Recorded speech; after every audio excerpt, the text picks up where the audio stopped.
бол ард түмний хүсэл зоригийг илэрхийлэл гэж үздэг. Бид нар өнөөдөр энийг ийм зүйл дээр ингээд 7 хоног бараг гарan өөр хоорондоо үл ойлголцож хэрэлдээд тэгээ бие биендээ гоё харагдах гээд ингэж ярих шаардлага байхаа гэж бодож байна. За энэ жил сонгоны хайрхан дүүрэгт 1.7 тэрбум төгрөгийн камерын систем одоо иж хүрнээр ашиглалтанд орох гэж.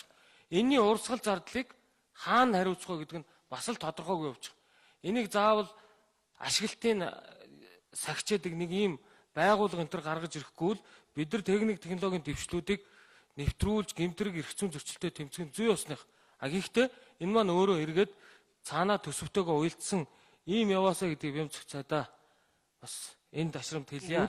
Гэр бүлийн хүчирхийлэлд өртөгдсөн хүмүүсийг хамгаалдаг байрны энэ санхүү энэ хууль хэрэгжих эдийн засгийн үндслийг бас цаашдаа жил болгоны төсвүүдээр их бодиттой тусгаж явъя л гэдэг ийм саналыг хэлье.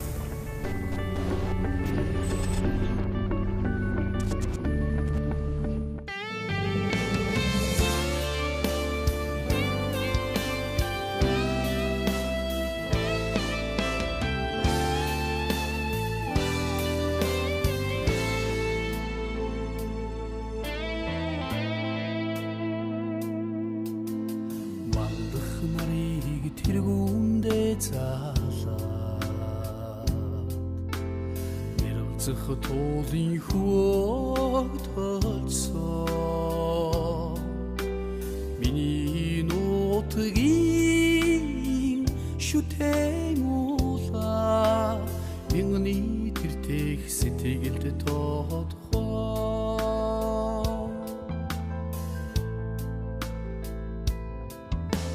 хөрхөн чимрхөө гаясаа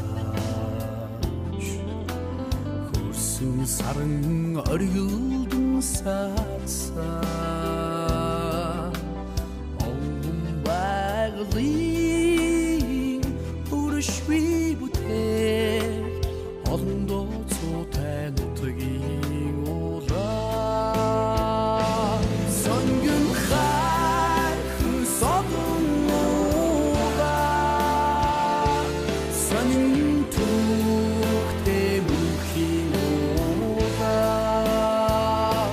sun